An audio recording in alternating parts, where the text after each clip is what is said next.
Good afternoon and welcome to the Calderdale and Kirklees Joint Health Scrutiny Committee. Before we get going with the meeting, there is the usual housekeeping for those here present. We're not expecting a fire alarm, so if the alarm does go off, please leave the building by the nearest exit. The openness of local government body regulations allowing the public to film, tweet and blog at the meetings of the council. Consequently, Kirklees Council has agreed to allow recordings to be made at all meetings of the authority which are open to the public. Any persons wishing to record proceedings are asked as a courtesy to inform the Chair prior to the commencement of the meeting. Recordings may only be taken overtly and from the designated public area.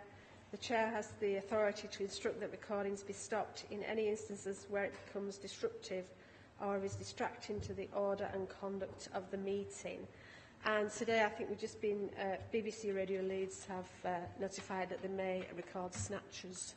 Is that right? Snatches of the meeting. Okay, all right then, thank you. Right, okay. Apologies for absence is Councillor Richard Eastwood. We do have some new panel members, some that we welcome back and some that are new to the panel. Following the new municipal year, and I wonder if you'd just like to go around and introduce yourselves, please. Adam, do you want to start? Have I pressed the right button? Yes. It's been a while since we've been here. Councillor Adam Wilkinson, and I'm the lead member for Calderdale. And I'm Councillor Anne Collins. I'm a councillor from Halifax, representing a North Halifax ward.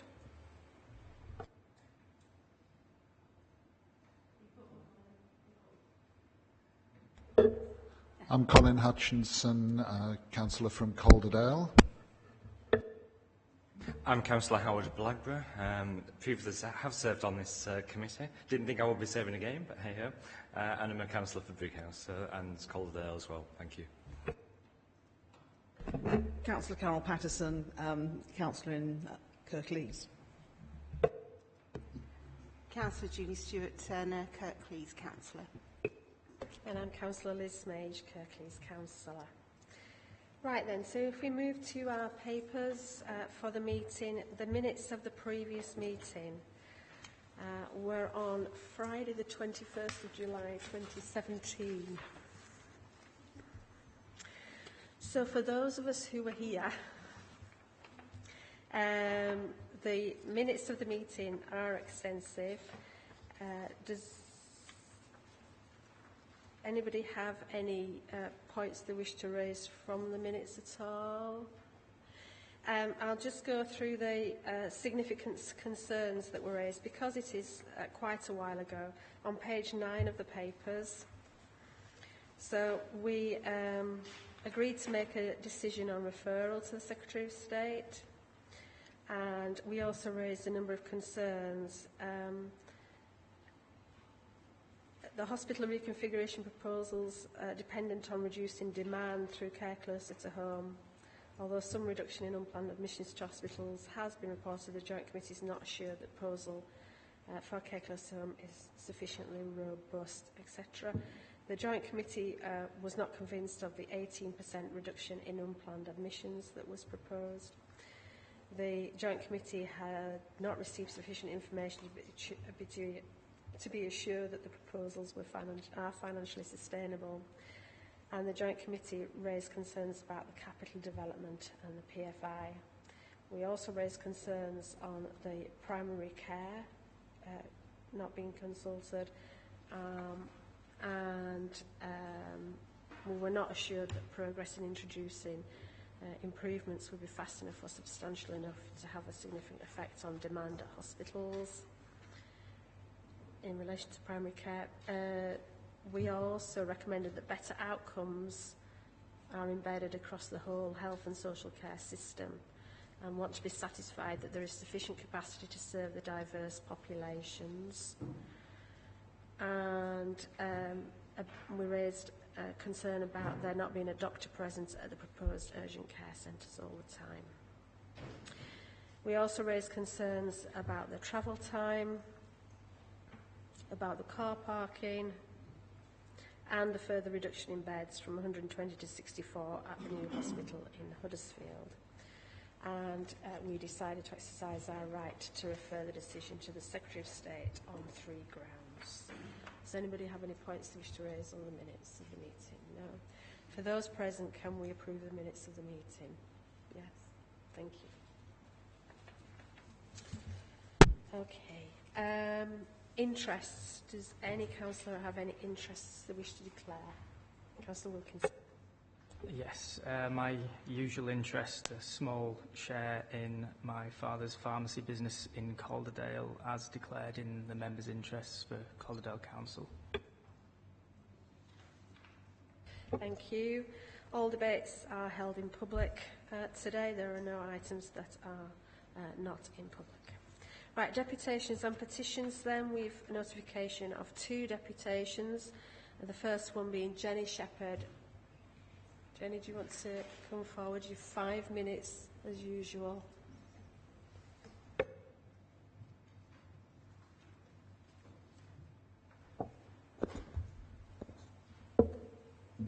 Thanks for the opportunity to make a statement about today's meeting. I'm the chair of the local campaign group 999 Call for the NHS, but today I'm mostly speaking in a personal capacity. This is the first Joint Health Scrutiny Committee meeting in a year, and there's no public information about the contents of the local NHS organisation's proposals for phased implementation of 3 areas of the Right Care, Right Time, Right Place plan in response to the Secretary of State and Independent Reconfigurations Panel's request. This isn't right. In addition, there have been many significant NHS and social care changes over the last year, none with proper public scrutiny, that inevitably affect the hospital cuts plan. These need scrutiny now before it's too late. Last December, Calderdale and Kirklees 999 Call for the NHS and 42 other Calderdale and Kirklees citizens asked the Joint Health Scrutiny Committee to meet and scrutinise a number of new significant NHS changes in relation to the Right Care, Right Time, Right Place plan, but you ignored this email. Since then, other significant cuts and changes are being planned and implemented, all without proper public scrutiny. Calderdale and Kirklees 999 members emailed you information about them last night. So finally you're meeting, but it seems purely as a rubber stamping exercise, without making public what the local NHS organisation's proposals are for phased implementation of out-of-hours care, hospital capacity and capital availability. We can't see how such adjustments to the deeply flawed hospital cuts plan can make it fit for the Calderdale and Kirklees public. You need to make these proposals public today so that we can all see what they are. And the public also needs to be admitted to the late July workshop that the Joint Health Scrutiny Committee has scheduled with the local NHS organisations to review the phased implementation proposals before they're sent to the Secretary of State and the Independent Reconfiguration Panel. Nothing has happened to convince us to change our campaign goal of 2 towns, 2 full blue light 24/7 A&Es. We disagree with Hunt and the IRP's view that it may be possible to rectify the flawed hospital cuts plan with some phased implementation of aspects of it. At the last JHSC meeting, all the Calderdale councillors except the chair voted against referring the proposals to the Secretary of State and IRP because of the fear that something worse would be introduced if they said the existing plans were unfit for the public. This time, please be braver than that. If something's wrong, it's wrong and needs to be stopped and opposed. All the evidence we've seen, and we have looked carefully and widely, is that the hospital cuts proposal is wrong for the NHS and wrong for the public. You have the power and duty to use that power to scrutinise significant NHS and social care changes. I can't see how you can fulfil that duty without scrutinising the very significant NHS cuts and changes that have been planned and implemented since you met. These include the Integrated Urgent Care Service for Yorkshire and Humber that's due to start in April 2019, Kirklees and Calderdale Integrated Care Systems and the large-scale primary care home GP practices they're setting up, Yorkshire and Harrogate Integrated Care Service Hyperacute Stroke Services reconfiguration, the West Yorkshire and Harrogate Integrated Care Systems plan to cut the number of elective treatments by 10% this financial year, both CCG's aligned incentives contract with CHFT, and finally, the worsening effects on the Hospital Trust of ongoing underfunding by the government and the madness of withholding sustainability and transformation funding as punishment for failing to meet an impossible spending limit or control total. All these significant changes will directly affect the 3 areas of the hospital cuts plan that local NHS organisations have come up with a so far secret proposal for implementing in phases. There's only a month before the NHS organisations send these proposals to the Secretary of State and the Independent Reconfiguration Panel. Please make sure that you open these secret proposals to full public scrutiny today, and also open the workshop in late July to the public. We all need to know what proposals the local NHS organisations have come up with, and whether they're any more fit for purpose than the plan you referred to the Secretary of State last July. Thank you.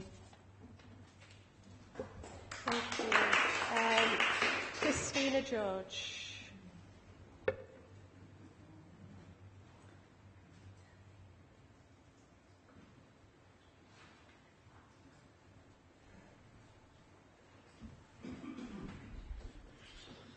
Good afternoon. It'll be a bit of the same, I think, somehow, although we've not spoken to each other. Much has happened since the last meeting of the Joint Health and Scrutiny Committee, and it's good to have the opportunity to come back together to hear the views of local politicians. Since the last meeting, you will be aware that the Hands Off HRI have continued to pursue a legal case. As a result of the letter from the Secretary of State and the IRP report, the judicial review has been stayed until October of this year. I never thought I would hear myself say that I agreed with the Secretary of State, but his letter and the findings of the IRP reflect what this group has been saying for over 2 years, and I, for one, am delighted that he has at last recognised the failings of the proposal as set out in the full business case, and that these are not in the best interests of the people of Greater Huddersfield and Calderdale. The 3 areas that the Secretary of State and the IRP have asked to be looked at are in line with the judicial review, and obviously key to the legal process, but the report from the CCGs to this committee gives very little hope that much will be achieved before the deadline to respond in August. In the update from the CCGs, it is disappointing to see that there are only 3 options being considered. The Secretary of State points out the IRP has observed a wide variety of failings which call into question the benefits of this scheme, so there is a real opportunity to go back to the drawing board. There is also mention of a workshop to take place prior to the submission, but no mention of involvement of representatives from campaign groups and other interested parties, particularly the LMC. A lost opportunity here to demonstrate transparency and a real commitment to further engagement with the community. Since the last meeting, our campaign has funded a number of reports to support our legal case. We feel that the content of these reports should be considered by the Joint Scrutiny Committee in their work, and I have written to the chair of this committee asking if we could convene a meeting to discuss the findings and content of the reports. We would also ask that the committee considers how the announcement from the government on the increase in funding from the NHS and the changes to the visa cap for doctors from abroad might impact on the proposals of the Trust and CCG. If a phased approach is supported by this committee, and we don't think it should demand more clarity and detail on the phased approach, particularly in relation to timescales and monitoring the impact on the people of both local authorities. The Trust and CCGs need to demonstrate how things have improved in the community prior to any vet closures and take note of the comments on the availability of capital. The evidence should be robust and independently verified. We've all seen KPIs that we have been met but actually have made no difference to the people of Huddersfield and Halifax. And finally, as we are short of time, we would ask that there is some clarity on who is leading the process, so we are all aware as to whom we should address and correspond with. The work of our campaign continues, and we are commissioning further work over the summer on areas key to our legal case. Erwin Mitchell have written to the Trust seeking confirmation on a number of critical points, but have as yet received no response, and further FOI requests have been submitted relating to key areas of the proposal. As soon as we receive information on this, we are more than happy to pass this on to joint scrutiny. We look forward to seeing more details of the plan of the Trust and CCG in the very near future to assess the benefits for the people of Greater Huddersfield and Calderdale and whether they impact on our legal case, but more importantly, benefit the residents of both areas. Thank you.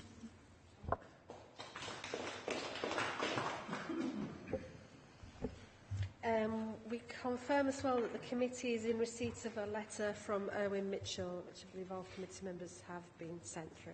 Thank you. So the focus of today's meeting is to receive the letter from the Secretary of State, which included the IRP report, for the CCGs and CHFT to discuss how they're going to approach the 10th of August deadline and beyond, and what work is to be undertaken as part of their response and beyond as well. We have invited NHS England and NHS Improvements to today's meeting, but unfortunately their representatives could not be here today. We do hope that they will be able to be with us at future meetings. We have written to them with some questions, and any more questions that the panel may have from today's meeting we will forward on to them for answers. It is important that the scrutiny panel not only hear from the CCGs and the Trust, but also NHS England and NHSI. Does anybody wish to make any comment on that proposal? Yeah, I think it's just worth noting that we, as chairs, did raise the possibility that different representatives of NHS England or NHSI attend this meeting on behalf of the people who were initially invited, and that was also declined. So I think that's regrettable, really. It's worth noting in the IRP's report how complimentary they were about how this committee had worked with the NHS organisations in the past, and I hope that that's something that will continue in the future, and I do hope that they will send representatives to the workshop that's planned. Has there been any indication from NHS England or NHS Improvement as to how they will participate in this process? They've been having discussions with the CCG and CHFT as well, and I think that will probably come out as part of the response from the CCGs and CHFT. But I think it's really important that scrutiny hear information from the different bodies so that we have the full information of what NHS England and NHSI are expecting from a response and what they will be looking for as far as progress is concerned. I think it's important that we hear from them and be able to question them on that as well. Okay. All right, so item 5 then, response to the our referral. The papers at page 17 of your report are there. The Secretary of State's letter points to, quotes that the IRP points to failings ranging from a lack of consistency with the original proposals and scepticism about whether the proposals of this scale and complexity are actually deliverable. And in particular, there's 3 concerns that are raised: the delivery of out-of-hospital care, the reduction in hospital beds, and about the capital financing. In short, the proposals are not in the best interests of the people of Calderdale and Huddersfield, and he asks that the NHS locally and nationally reconsider. He also asks that NHS England and NHSI work with the relevant CCGs and the JOSC and report back to him on progress. The IRP, he highlights that the IRP said that further action was required before a final decision is made about the future arrangements for hospital and community health services in Calderdale and Greater Huddersfield. The IRP report itself was appended to that letter, and it goes through the timeline with various timelines, I think from 2013, 2012 even. and with a clinical consensus being reached in October 2015 and consultation in 2016. It's also worth noting that the draft full business case was published after our meeting in July 2017, and our referral was made on the 1st of September 2017. The IRP's report highlights the 3 areas where it feels more work is required. And in its conclusions, it says at this point it is not possible to know whether the disputed proposals are feasible. Further work focusing on out-of-hospital care, hospital capacity and availability of capital is required from the NHS before a conclusion is reached. The JOSC should be kept fully informed and involved throughout this work. Does anybody have any comments on the letter or the report that they wish to raise at this point in time in the meeting? No? Can't come. The report endorses very much the concerns that were raised by this committee last time and draws attention particularly to the need to demonstrate that out-of-hospital care has been greatly improved to a point before one can even consider reducing hospital bed numbers, particularly if it's envisaged that they might be reduced down to the levels fewer than there are per head of population for Mexico and Colombia. For that to be accepted, one really would need to see extremely robust evidence, not just of plans to take up that workload in the community, but that it is actually delivering, because the National Audit Office's report from March showed that rather than reducing emergency admissions to hospital, the vanguards around the country may have slowed the increase in the numbers of emergency admissions, but they haven't reduced them. And although there may have been reductions in length of stay of patients, those were actually greater in non-vanguard areas. So we would need to see really good evidence before any consideration of reduction of beds, and I think that has to be the priority. Key line for me in the conclusion is that at this point it is not possible to know whether disputed proposals are feasible. And it looks to me as I read this as if it's recommending these 3 areas as just a starting point for review. And that's not a complete review, it's just a way of starting it and then maybe further work to follow. So the recommendation is that we formally receive a notice correspondence from the Secretary of State and from the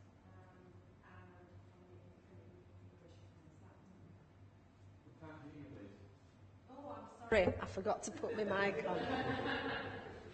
My apologies, it's getting warm in here. So we'll do that again then so everybody can hear. So do we formally receive and note the correspondence from the Secretary of State and the Independent Reconfiguration Panel? Is that agreed? Yes.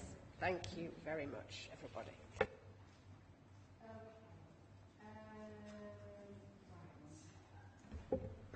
Item 6 then.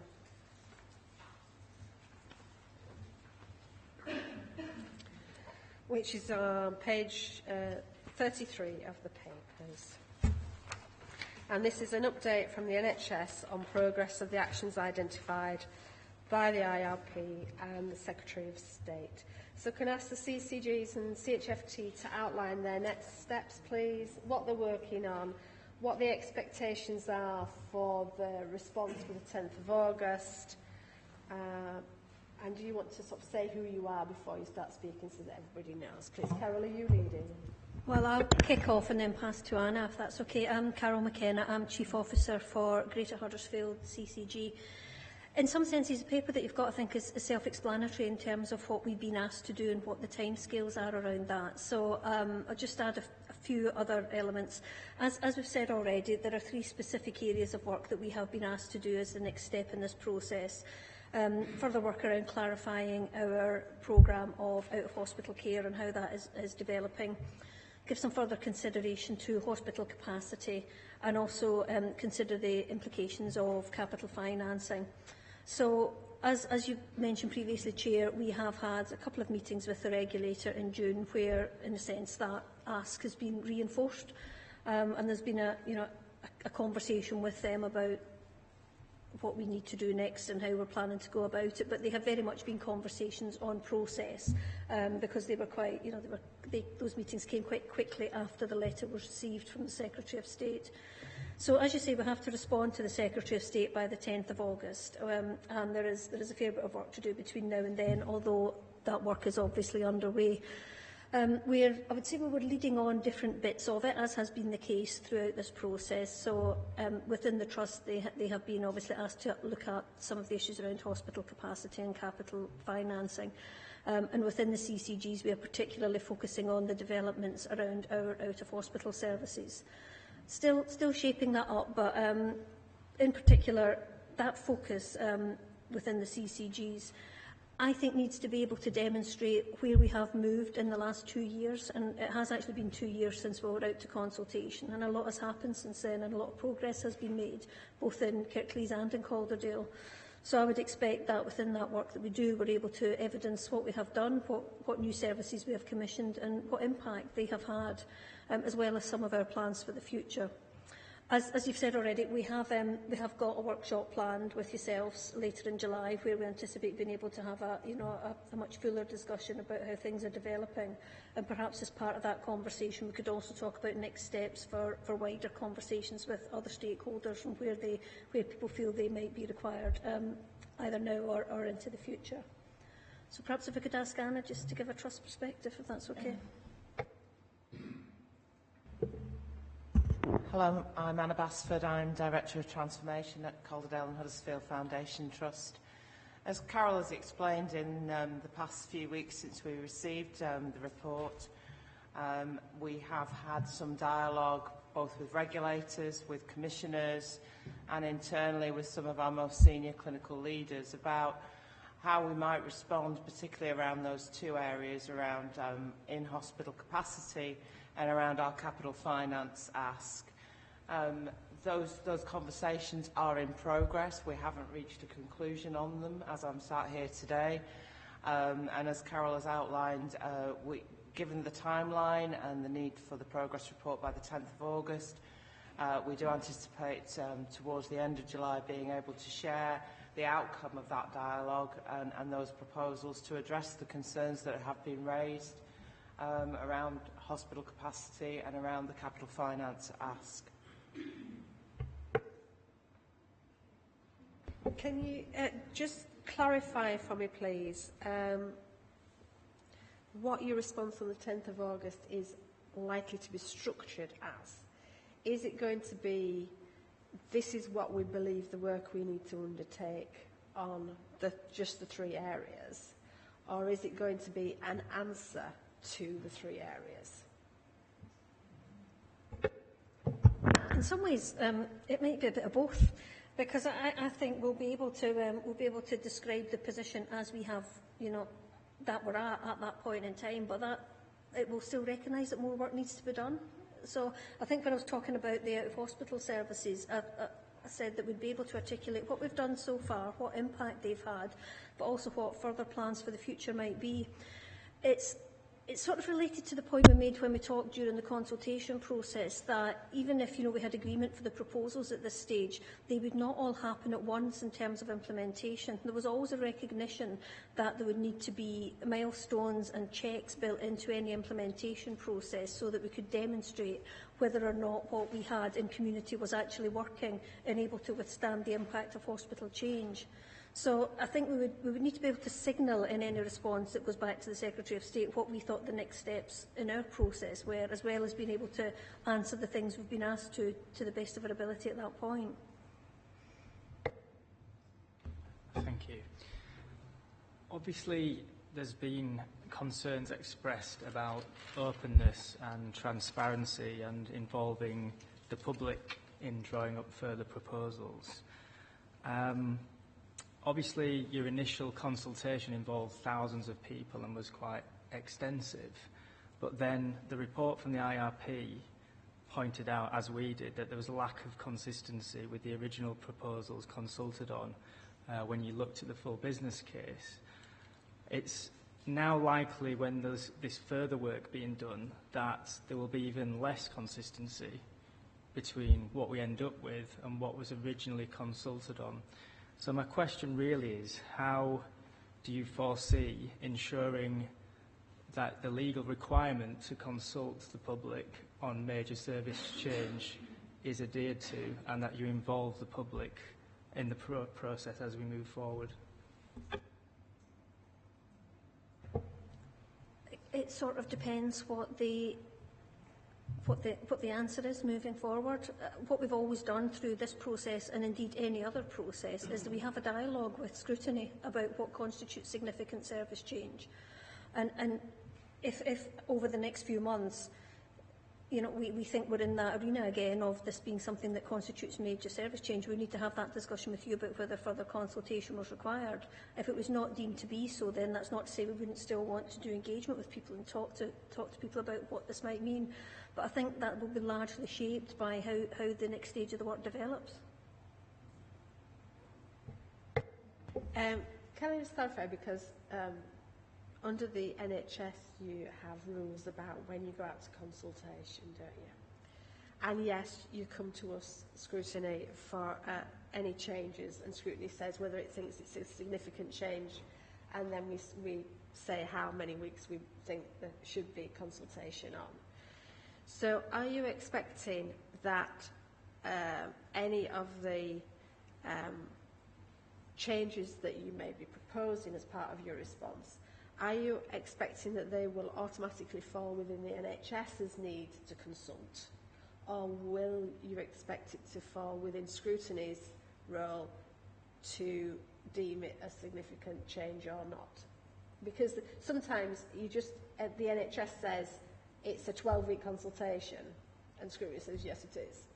Do you know what I mean? So are you expecting just Scrutiny to say whether it's a significant change or not, or does it fall within the NHS rules for consultation as well? Clearly we want to do the right thing regarding consultation. So have we given specific consideration to those two specific points that you've raised, Liz? No, not at this stage. At this stage, we are looking at what the options are that could inform a possible response being put forward to the Secretary of State. And until that response and that dialogue has happened, we won't know the status of those proposals or our next steps. But I can say we will want to do the right thing regarding consultation in dialogue with yourselves and in light of both our legal and other regulatory requirements. There were some concerns raised at the last round of, up till the time of the referral back, at the possible lack of involvement of local medical committees in the formulation of out-of-hospital services. Are there any plans to actually involve them in a more formal way in formulating the next round of plans? I can give you a bit of an update on that. I think, though, I would just like to clarify that when we were asked questions on that before, as part of the previous process, we were able to provide quite robust evidence that there had been numerous conversations with the LMC and practices in Huddersfield during that period. So we did provide that evidence to the committee previously. But I would also say that we are in regular dialogue with the LMC. So myself and Dr Ollerton have met with representatives from the Kirklees LMC last month. We intend to do so again in July. And I know they've also met with Anna's colleagues in CHFT. So we have said to them we are very, very open to an ongoing conversation, and we'll carry on that dialogue with them as we go through the next few months. And Calderdale LMC? Sorry, Neil Smurthwaite, CFO and Deputy Chief Officer for Calderdale CCG. Yes, I concur. Calderdale regularly meet with the LMC and have been fully involved from the start and continue on all service improvement developments.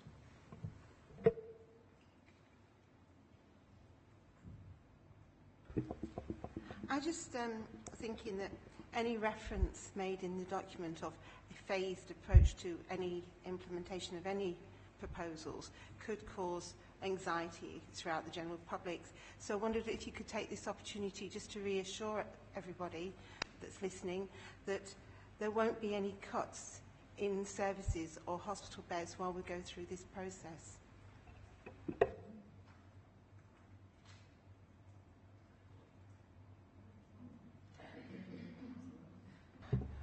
We don't have plans to cut hospital beds as you've described. You do know that in terms of how we manage our beds, we do change the number of beds and our bed capacity to respond to demand. So at any point in time over the course of the year, the number of beds that we have open goes both up and down in response to operational demand. So you don't see a static number of beds across a year, and we will continue to manage our operational bed base in light of our current demand that we face and in response to immediate safety and quality concerns.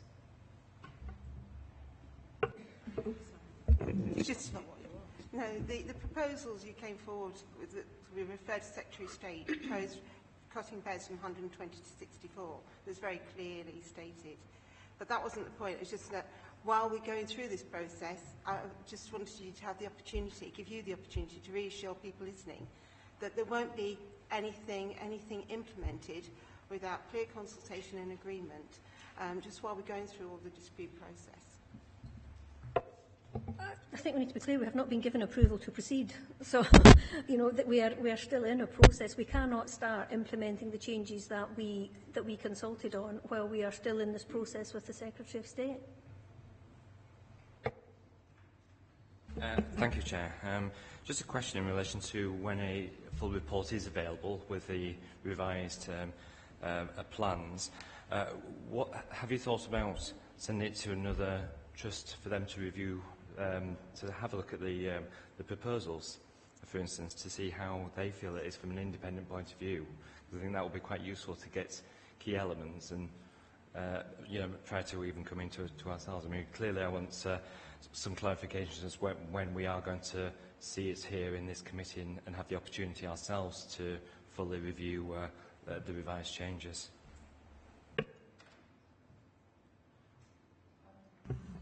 In terms of our proposals, you'll know that previously we've very much wanted to have independent review of those, and we've obtained that from a number of sources, both the Clinical Senate, the National Clinical Advisory Team, the Royal Colleges, and similarly in responding to these requests we will want to obtain external advice and opinion.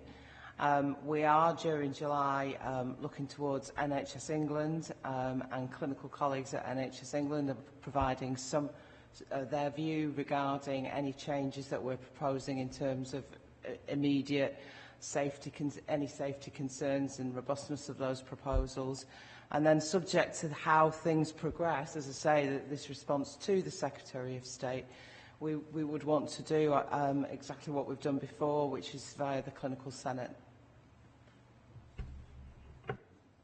Can I just pick up on the question about any changes to services? Because, no, you don't have approval yet to move forward.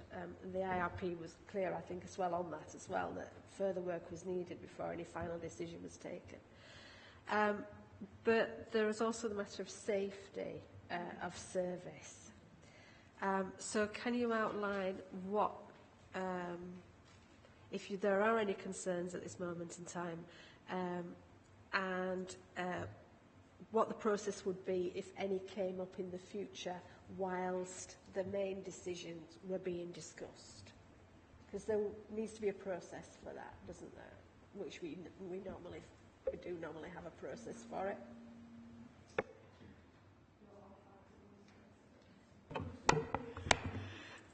Afternoon, Penny Woodhead. I'm the Chief Quality Nursing Officer for both of the CCGs. I think probably the short answer to that is what we've done previously when we've identified patient safety, clinical quality concerns, which is bring forward a proposal that says we need to act in the best interest of patients with some speed and have that dialogue we've done that in our separate scrutiny arrangements in both places and also together, and we would expect to do exactly the same. At this point in time, there isn't anything that I'm wanting to bring forward today to talk about that, but we would do the same process as previously.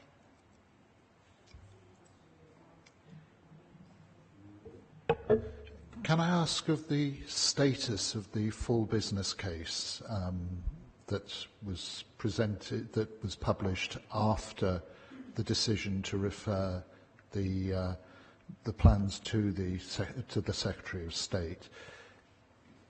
Is that full business case, the proposals there, under review? Is it something that it would be helpful for the scrutiny committee to scrutinise, to flag up those areas that we might have concern with in advance of them being an integral part of the revised plans? I'm just trying to get an idea of at what point we should look at those plans, if at all. If they're dead in the water and new plans are going to be produced, then obviously we wouldn't need to look at them. The status of the business case hasn't changed. It's a document approved by the Trust Board in August 2017. And as we've stated today, we are currently working with commissioners and with our regulators about looking at a phased approach to address concerns raised through the Independent Reconfiguration Panel and the letter from the Secretary of State.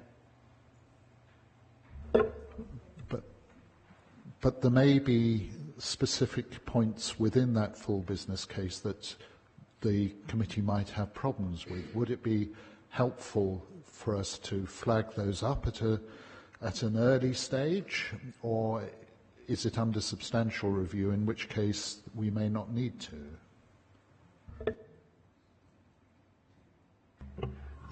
I'm sure if scrutiny has issues it wishes to raise specifically in relation to the business case, you will do that and advise us, and we'll be happy to receive any comments that you wish to make in relation to the business case. I think we're trying to get a handle on what your process is, how much is being altered and how much is staying the same. Councillor Wilkins. Sorry. Yeah, just as an example, during the deputations it was mentioned that there's a new financial settlement for the NHS and some new money that's been announced, and presumably that might impact your financial position, in which case there would be changes, would there not, to what we've seen in the past? The announcement is just that. We have no further details of how that will flow through, as much as we know that 20 billion will flow through by 2024. So to be able to plan and incorporate that at this moment in time is difficult to do. Once we have that, they'll come as a system, but they won't come for specific projects such as this. And we'll liaise it through our usual correspondence with councils around our financial planning and processes like that. But that money doesn't exist and can be banked on or put into any business case at this moment in time.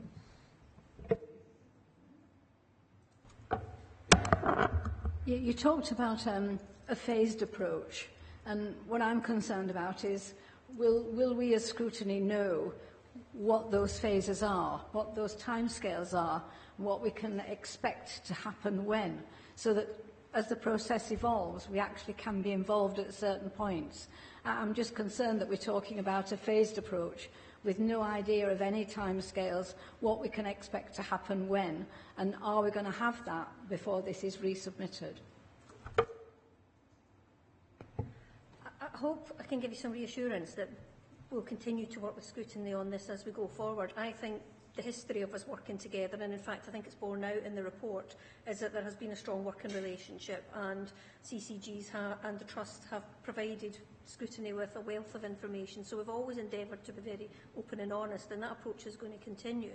If there isn't information here today, it's because it's not available yet. And I'm absolutely happy to say that yes, as anything becomes clearer and we get greater clarity on timescales, then absolutely, we would talk to you about them, make sure everyone understood it. I think we need to be aware, though, that we have to put something back to the Secretary of State, who will presumably then respond again as to whether those answers have been acceptable. And what then happens is out of our control, really. You know, the extent to which we then move forward will depend on his response back to ours. Thank you, Chair. I would like to raise a question about communication and in terms of the general public, because there's a perceived lack of progress from the public's point of view, even though we know you're working on additional work, and it's clear from the meeting today that actually an awful lot of work is taking place in the background, but from the public's point of view, there's still the fear element. I'm just wondering what forms of communication you are going to move forward to inform members of the public exactly where we are in the process and perhaps some timescales to give some assurances. Thank you very much. Thank you. I'll make a comment, but others might want to come in. I think it's tricky, and actually I'd really welcome a discussion in the workshop about what more we can do to help communication and what would actually work for people in terms of being able to hopefully allay fears, or not just allay fears, but actually describe perhaps more effectively about the work that we're doing that isn't just about hospitals, because perhaps that's not quite as visible to people. You know, everyone can drive past the hospital building, but the sort of care that's being delivered in people's homes isn't as visible to everyone unless you happen to be in receipt of it. So I think it would be helpful to get some views on that. I mean, all I can say is, again, we will use all the mechanisms that we've got at our disposal. Some of those are the sort of public-facing things, you know, the social media and other things that we use, but we also have quite an extensive range of community networks that we work with on a regular basis, both in Calderdale and in Greater Huddersfield. And we have groupings in each of our practices. Each of our practices has a practice reference group, but we'll use all of those things. Because what we've found in our experience so far is that sometimes when you have those one-to-one conversations or small group conversations, people can ask things that they might not do in a big group, and it helps allay some of those concerns. Okay. Can we just clarify, you mentioned phased approach. Can you just clarify what you mean by phased approach? Are you saying that this is a proposal to bring in the proposals that you have in a staggered way? Or are you saying that the work that you'll be doing in your plan will be phased? What exactly are you meaning by phased approach? Because we have asked the NHS England and NHSI what they are expecting. And so we need to be clear what you're proposing to put forward at the 10th of August and what the regulators are expecting, what they're expecting as well. And this phased approach, I think, we need to understand, because obviously we need to, in our next steps, we need to make sure that our scrutiny timetable works as well. In terms of a phased approach, I think that what we're exploring at the moment is about not making the changes that we have proposed previously in an absolute one-step approach, which is what was consulted on regarding changes in hospital capacity being implemented concurrent with the developments in the community. So we've been asked to look at our hospital capacity. So the question around phasing there is potentially around maintaining a level of hospital capacity and having an element of double running. That's the obvious place to look at, and we're exploring that, and what does that look like. And so that's the type of phasing that we're exploring, and the feasibility. Phasing around capital financing. We're obviously exploring, in terms of capital financing, the scale of finance and the source of finance, and what other options might be possible to us that weren't previously possible and available. And in terms of looking at a phasing option, it presents some risks and some benefits. And, you know, we want to address the concerns that have been raised, and those are the perceived benefits of the phased approach. It introduces potentially some risks that we want to make sure that we've mitigated or tested through that external review. That's the work that we're currently looking at. So we haven't got a fully formulated or an agreed position at this point in time.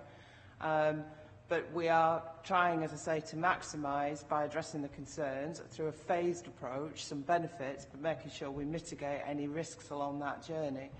And also that it's feasible for us to implement in that way, whilst also delivering what were the broader benefits that we consulted on in 2016 around needing to address the very significant workforce risks we have now around the dual site running and around reducing the number of inter-hospital transfers of very poorly patients between our sites because the services are not co-located in an optimal configuration. So I don't know if that helps about kind of approach to phasing. I wonder, perhaps in your question, whether you were thinking it was going to be more specific around months in the year when things would happen. I think it's a phased approach, about a phased rather than a step change process.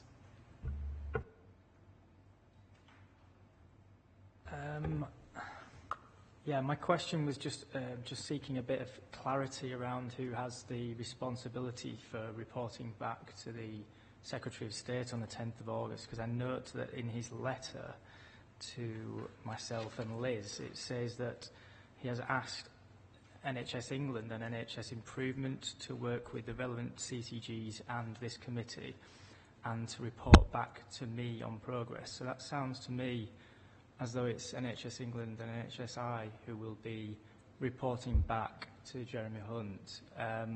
So will they ultimately have the final say on the way forward and the plans? The work that we are doing now will be reported back to the Secretary of State via the regulators. So I think your interpretation of it is right, and that's my understanding, that they will bring it forward, if you like, having been in dialogue with ourselves. And then the Secretary of State will come back with a response, and to be honest, that's as much as we know. So, I take it then that the potential options that you're discussing are continue with the proposed plan, progress with the phased approach. So what you're basically saying is same plan but phased. Do you think that will address the concerns that were raised both in the IRP report and the Secretary of State's ask that the NHS locally and nationally reconsider? What discussions have you had with NHS England and NHSI about whether that will satisfy them as regulators and the Secretary of State?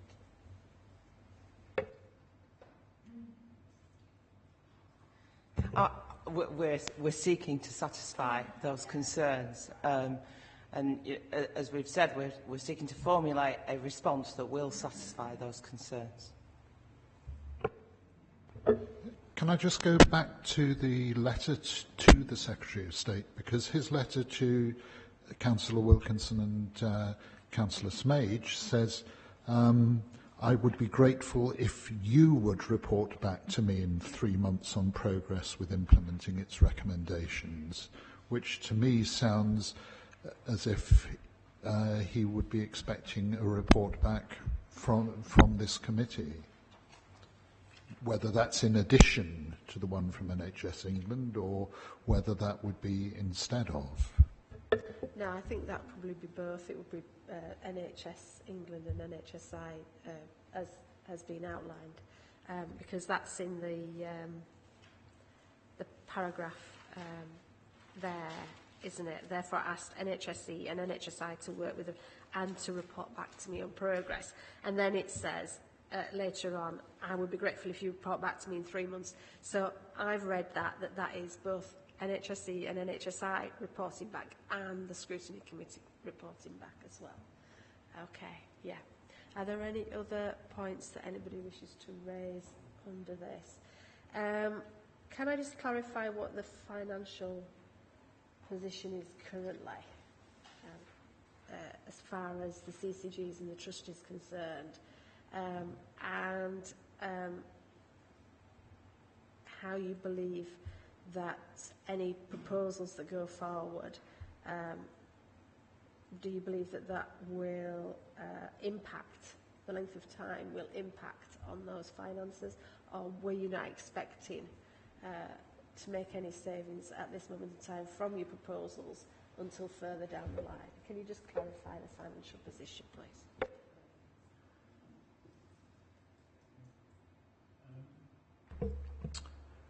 I think until we know what the final proposal is, it's difficult to estimate or fully plan what that impact is.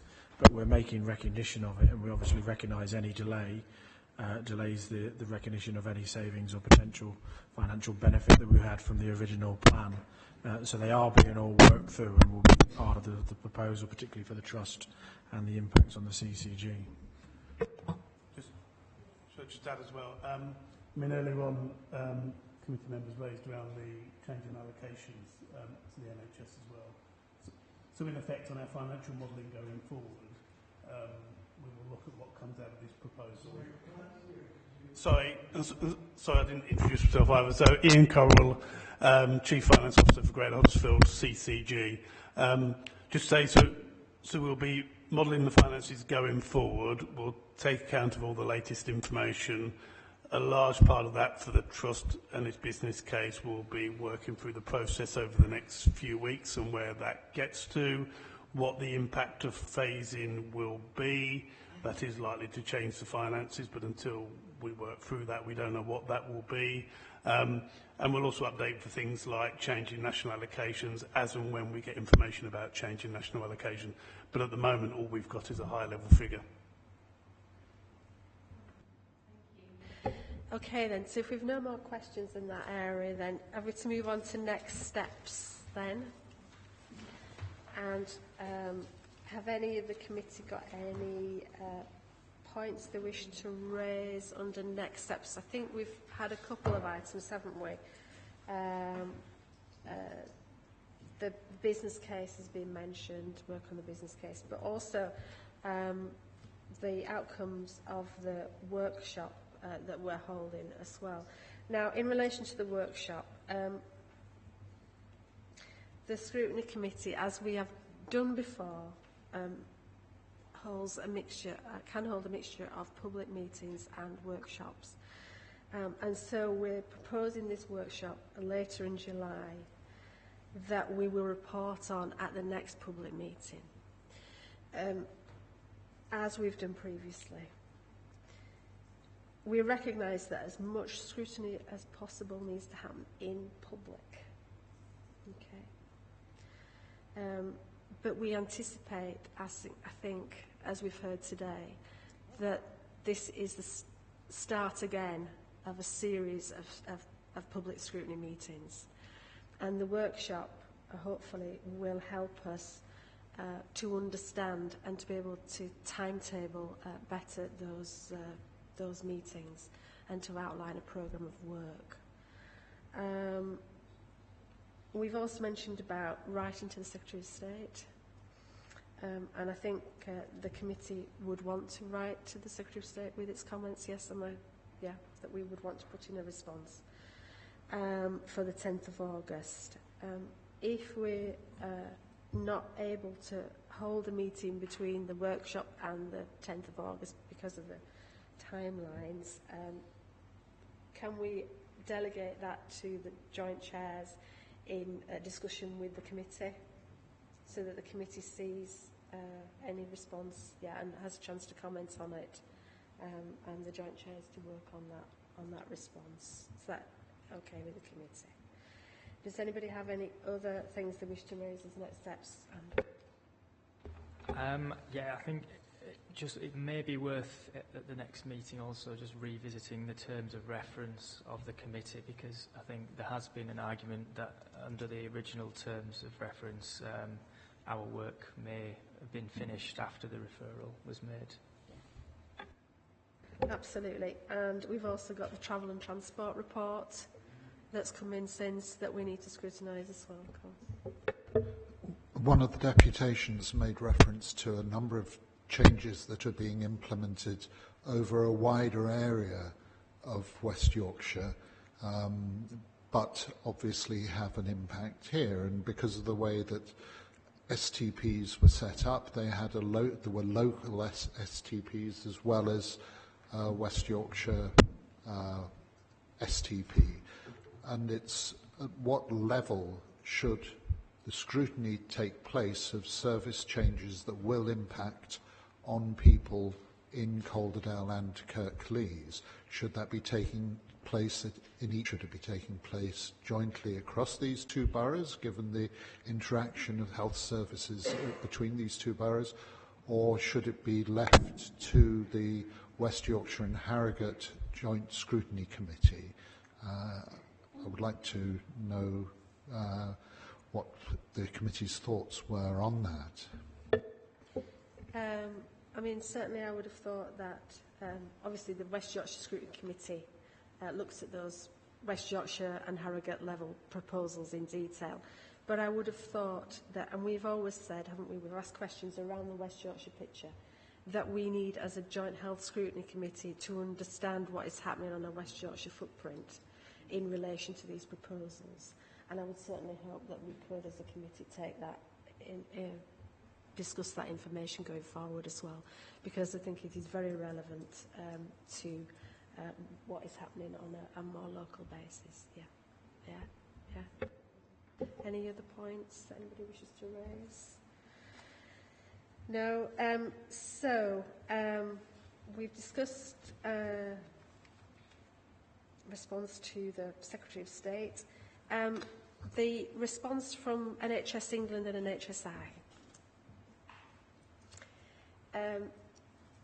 What would the committee like to see if they don't feel they're able to come to a meeting? Should we write to the Secretary of State in the meantime? It would be very disappointing if we didn't have some direct input from NHSI and NHSE. And I think it is something we should flag up with the Secretary of State, because I think their input into our work, independently of what they do with CCGs and the Trust, would be very important. Thank you, Chair. I equally believe that we should request, they might not provide it, but a copy of their response that they're going to send. I think that's the least I think we can, if they're not willing to, not able to meet us, then that's the least they can do, is provide us with a copy of what they propose to respond, perhaps.